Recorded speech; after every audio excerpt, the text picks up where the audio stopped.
Known by a plethora of nicknames including Glossy, Starny, Buckteeth and Rotten Legs, John Henderson was a well-known character in Thurso in the late 18th and early 19th centuries.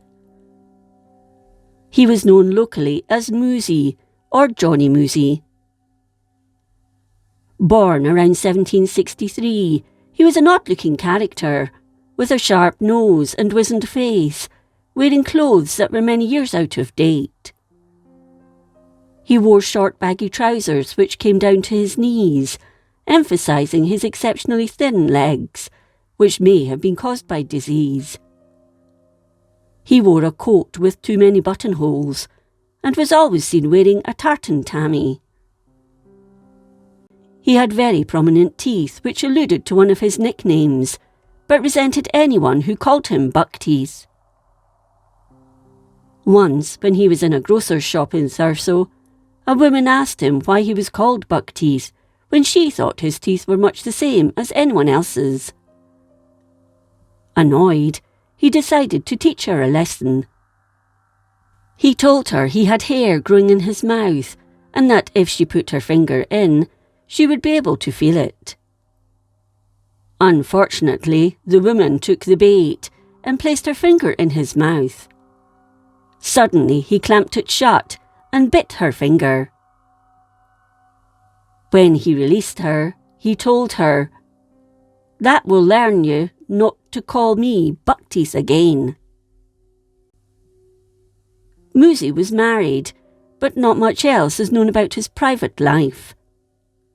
Much is known about his public one.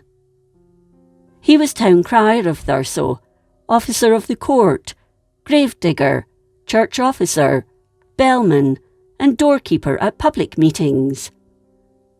He was a bit eccentric, and although not a clever man, thanks to his lack of education, he was shrewd. He was often witty and comical too. He was often employed on errands of trust. For example, one of the bankers in Thurso, Captain John Henderson, who was an agent for the Commercial Bank of Scotland in the town, was more than happy to send him to Inverness with considerable sums of money, knowing all of it would arrive safely, with not a penny missing.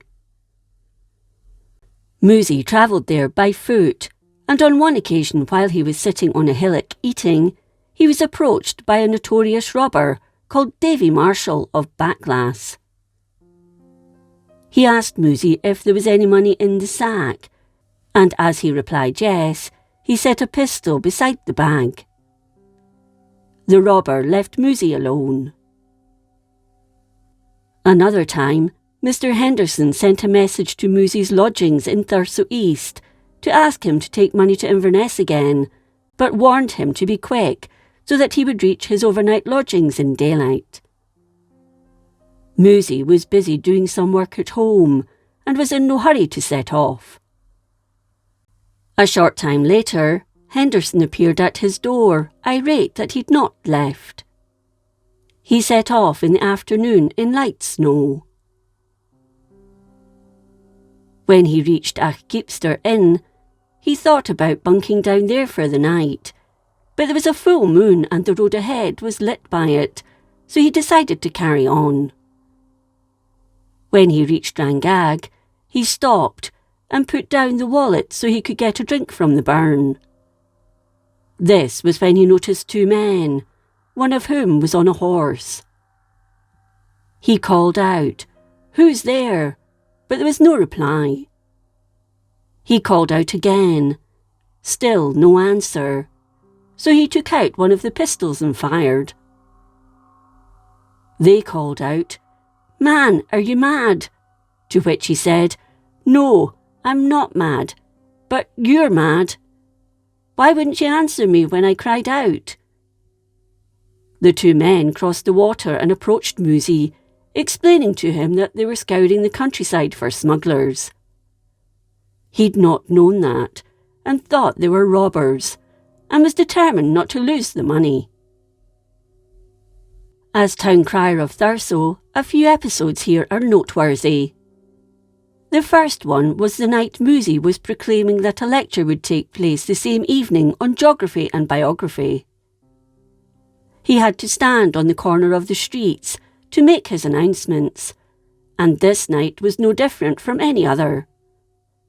However, Moozie told the townsfolk that there was to be a lecture on geography and bography, not quite the right message, but the townsfolk understood well enough what he meant. On another occasion, a cruel joke was played on him in this capacity. Someone asked him to go out and tell people the news. He took up his position and called out, "Lost last night an empty bag full of salt. Any person bringing the said poke to me will be liberally rewarded for their trouble." Bemused people passed him until one spoke to him candidly, saying, "Johnny, what nonsense is this?" He looked perplexed. The man continued, "How can an empty bag be full?" It suddenly dawned on Moozie what he'd been crying. Philosophically, he turned to the man and said, "I never thought of that. Devil cares. I have the sixpence." As officer of the court, Moozie was known to make some monumental blunders. In one particular case, a man named Sullivan Keith was supposed to attend court. The name was unfamiliar to Moozie, but instead of asking for help, he decided to just get on with the job and cried out the name the only way he knew how. He called out, "Silverteeth," to answer at the insistence of so-and-so. "Silverteeth once, Silverteeth twice, Silverteeth thrice." "He's not in the house, my lord," he told the sheriff. During another case, Moozie took matters into his own hands. An offender was to be flogged as recommended by the court, but they had to ask someone to undertake the deed. The Laird of Freswick, a Sinclair, suggested Moozie do it. Some of the magistrates pretended not to know who this Moozie person was.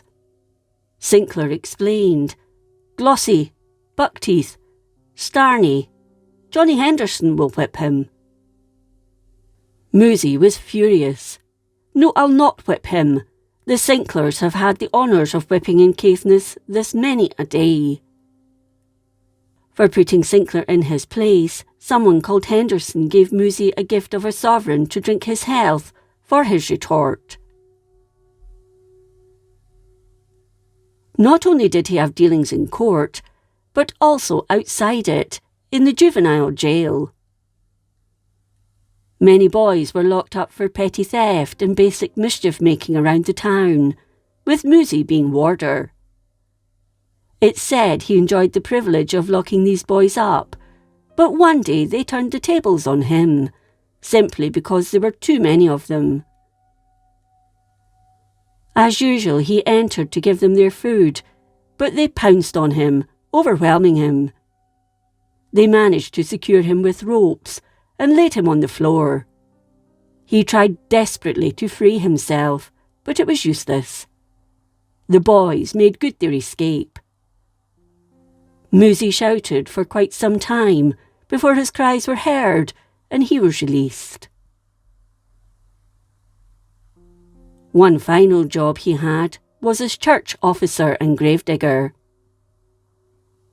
In those days, the cutty stool was still used by the church as a means of punishment and humiliation for anyone who had committed an offence such as sex out with marriage, and it was Moozie's job to prepare the sackcloth and stool.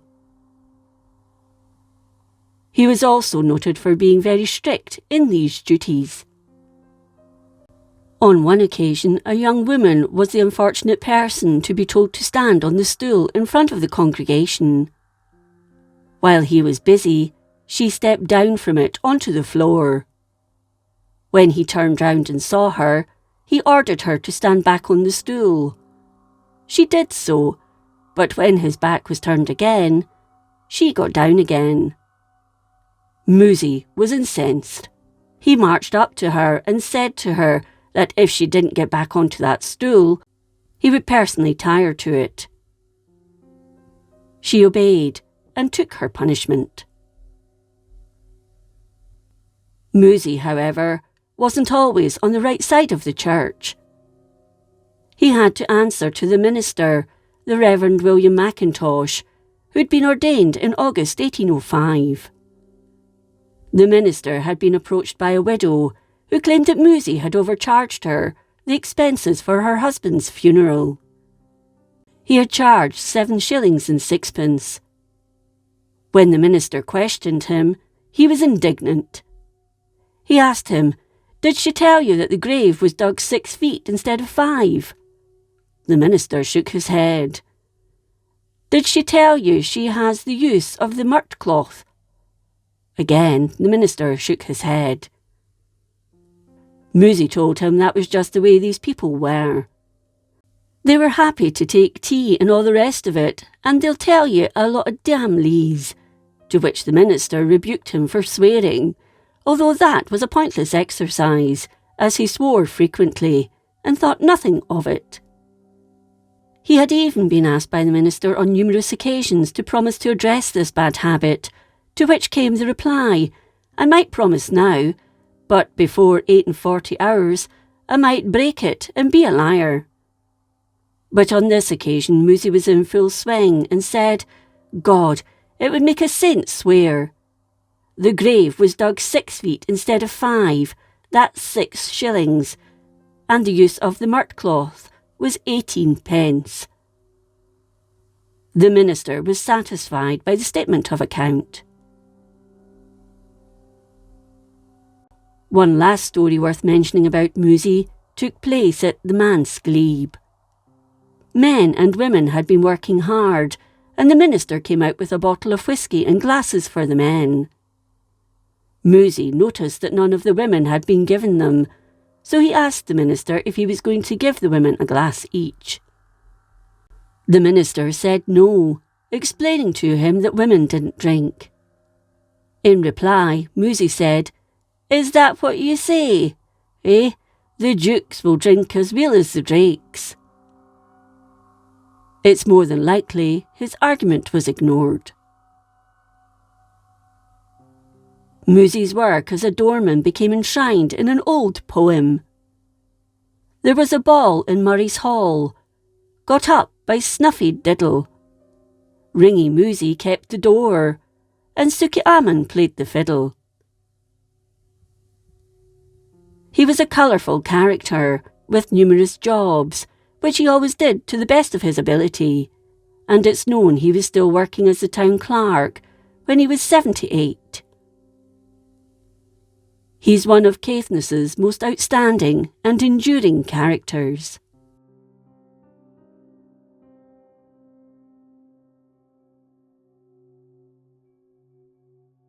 If you enjoyed this episode of Scotland's History, please like, comment and subscribe.